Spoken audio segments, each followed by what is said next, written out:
a lot happened behind the scene, and sometimes when some of us who follow politics in Nigeria say something, a lot we cannot say on television, but yeah, we do know a lot is happening. We understand that Honorable Miranda has been told to resign. In fact, we do know there is a drafted resignation letter, which some of the lawmakers behind the cameras have said they would not allow. They're standing behind, and we also told that leaders of the party had told her to resign. Perhaps Honorable Obasa should return as the Speaker of the House of Assembly, and this got this woman into shedding some tears.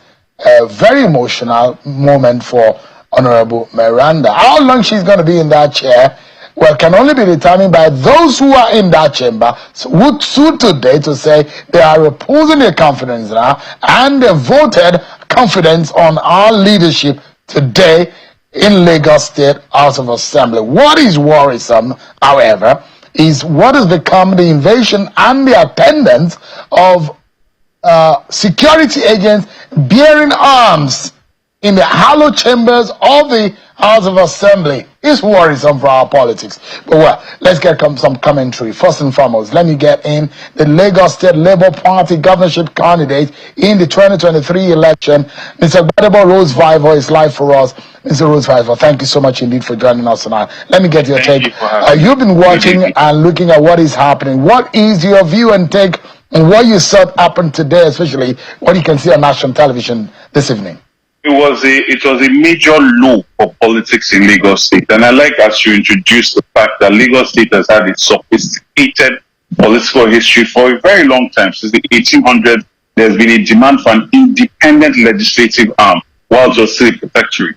And to see what happened today was an assault on this very assembly that its members are supposed to owe their loyalty to the Constitution.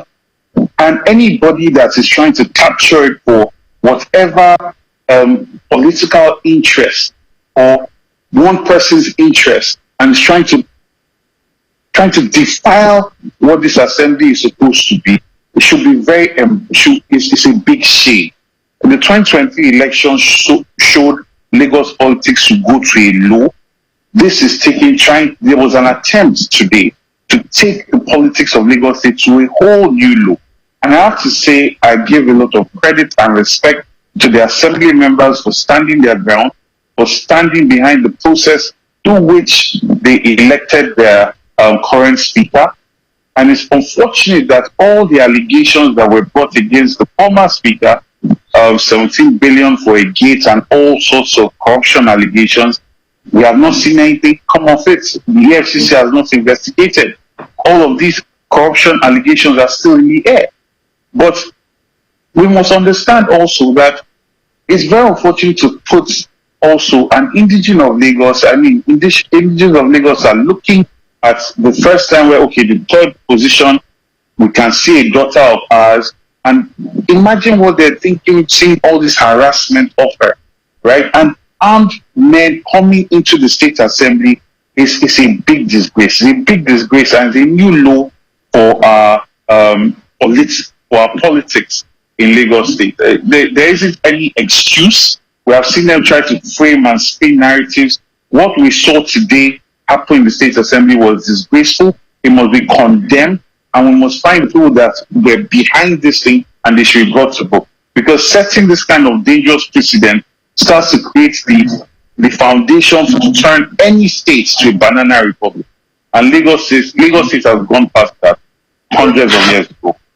So if you look at what happened today as a leader and a voice of opposition in the state, a major part of this issue or the controversy that we saw today is an internal issues within the All Progressives Congress, APC, the leading party in Lagos, and which has escalated so badly in what we've seen today. The majority members are of the APC extraction, and now what we're seeing is some kind of APC affairs that are not being properly handled. It's gotten out of the public and has come into public light in this manner. But then The impact on governance is a worry here. Do you have your worry about how this will impact on governance in the state? Certainly. I mean, look at our assembly members that should be offering policy representation to their constituents are distracted by armed men storming the state assembly. It's completely disgraceful, right? And we also have to understand that, again, the president of this state, it must be roundly rejected.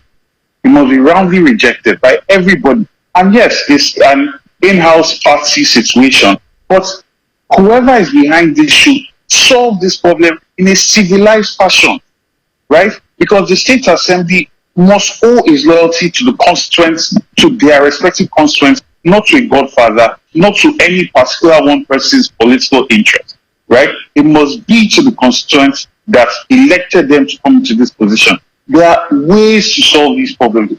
I read last week that they are taking this matter to the court of law. That is the civilized way of doing things. That's how things are supposed to be done in Lagos State, the center of excellence. Not storming the state assembly with armed men. If they've gone to the court of law, they should go through that process and see it through. That is the way it's supposed to be done. Do you imagine, Mr. Rhodes-Vivour, do you imagine that this is a political godfatherism being played to the gallery? Or what exactly do you think is playing out here? I think that the APC has sort of normalized this idea of using intimidation and force to get their way. And that is what we saw today. An attempt to intimidate this the speaker to resign and step aside by using armed men and using threats of violence. That's what we saw today, and that's unacceptable. So now, in all of this, generally speaking, one will imagine how this, in some states of the Federation, in Lagos, in Rivers State, for example, this is it started on a very simple and it escalated so badly. Now, Lagos State is experiencing this kind of situation, and the resistance that you're seeing by the majority of the members of the assembly is showing one thing, that some of them are now opposing what has been the leadership structure in their party, and the center can no longer hold. And now you look at what is going on. How do you imagine this could impact, and the fact that the fear of this not getting on the street, because if political supporters are unleashed to intervene in Lagos, and you know what Lagos could look like when political tension arises on the street, it's something that you cannot imagine. To be honest with you, I don't really see that happening, because this is a situation where the majority of people in the House have selected the speaker they want to speak for them, right? And this is going against one man's ambition or one man's position. I mean, I don't know how many people are going to mobilize from Agege to come and start terrorizing the whole of Lagos. And that will also be a reflection on him as a politician, as a person. There was a civilized way by which they got him out. If he's not happy with it, he should face it in the court of law, right? All this intimidation of the speaker, of members of the state assembly is unacceptable. People, his leaders in the GAC, the president should call him to order. Lagos State has advanced way past this for over 2 centuries. We don't want to be going, we don't want to be going back and going to whole new lows in Lagos State politics. There are civilized ways to handle these things, and his leaders, his party should call him to order, see it through the court of law. Finally, before I allow you to go, Mr. Gbadebo, give us an understanding of the balance of politics in Lagos, because it's been said that the Lagos governor is in one senatorial district and the speaker is in the same senatorial district. And if you look at it, the Lagos governor, the deputy governor, and the speaker are in the certain senatorial district, as against a senatorial district that should have had the speaker, causing a political imbalance. These are some of the reasons being given for Honorable Mojisola Miranda to step aside or resign from her position. Does it make a political sense to you?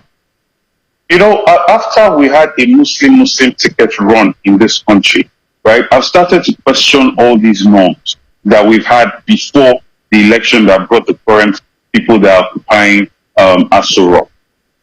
If representatives not only stand behind the current speaker, but have stood their ground against violence and intimidation, there must be something of quality in that woman. And if we have a speaker that all the constituents that are representing the entirety of Lagos believe in and stand behind, I believe that is in the betterment and in the better interest of Lagos, regardless of what central district she's from. She's there to pass the laws for the benefit of all Lagosians, and every constituent member is going to have a right to address her and push the interests of his or her constituents in the State Assembly. Mr. Gbadebo Rhodes-Vivour was the Labour Party governorship candidate in the 2023 election in Lagos. Thank you so much indeed for your time tonight and your views are shared here. Thank you so much indeed. Thank you.